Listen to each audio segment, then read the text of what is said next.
আমি মোহাম্মদ আমিরুল ইসলাম, প্রশাসনিক কর্মকর্তা, সাধারণ শ্রীমন্তপুরী নৌকা। আসন্ন দুর্গাপূজা 2025 উদযাপন উপলক্ষে আমরা আমাদের ইউনিয়ন পরিষদ থেকে কিছু পদক্ষেপ গ্রহণ করেছি, মানে আইন শৃঙ্খলা রক্ষার্থে। সেটা হলো প্রথম পদক্ষেপ গ্রহণ করেছি যে আমরা প্রত্যেক গ্রাম পুলিশকে পূজা মন্দির অনুযায়ী তাদের ডিউটি ভাগ করে দিয়েছি।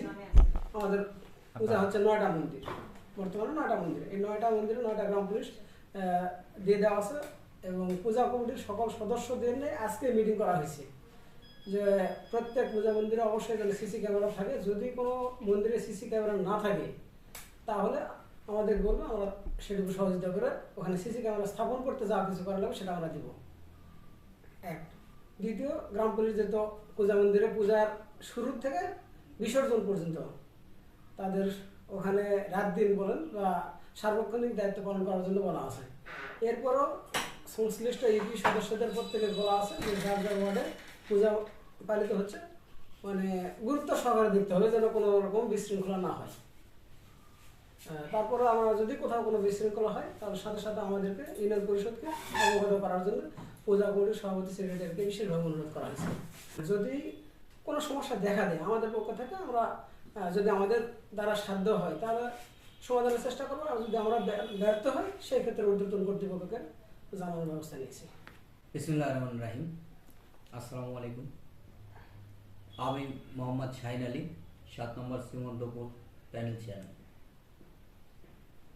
আমাদের পরিষদ থেকে যে প্রশাসনিক আমাদের গ্রাম পুলিশ সহ আনসার বাহিনী প্রত্যেকটা পূজা মণ্ডপেই আমাদের পরিষদ থেকে আমাদের গ্রাম পুলিশ থাকবে এবং পূজার শুরু থেকে শেষ পর্যন্ত আমাদের গ্রাম পুলিশের মোতায়েন করার আমরা সিদ্ধান্ত নিয়েছি। যদি কোনো পূজা মণ্ডপে বিশৃঙ্খলা দেখা যায় এবং কোনো পূজা মণ্ডপে বিশৃঙ্খলা হবে এরকম আশঙ্কাজনক কোনো পূজা মণ্ডপ যদি আমাদের থেকে থাকে, পূজা মণ্ডপের সেক্রেটারি এবং সভাপতি সহ আমরা মিটিং করে তাদের বলা আছে। প্রশাসনিক দিক দিয়ে আমরা মনে করেন যে আমাদের 9টা পূজা মণ্ডপ, আমাদের গ্রাম পুলিশ আছে 10টা।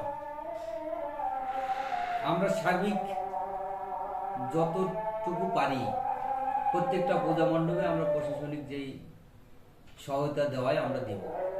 শারদীয় দুর্গাপূজার হিন্দু সম্প্রদায়ের সবাইকে শারদীয় দুর্গাপূজার সবাইকে শুভেচ্ছা জানাচ্ছি। আসন্ন শারদীয় দুর্গাপূজা 2025 উদযাপন উপলক্ষে হিন্দু ধর্মের সকল ধর্মাবলম্বীদের দুর্গাপূজার অগ্রিম শুভেচ্ছা ও অভিনন্দন। হিন্দু ধর্মীয় তারা যেন দুর্গাপূজা সুষ্ঠু সুন্দরভাবে সম্পন্ন করতে পারে এই শুভকামনা।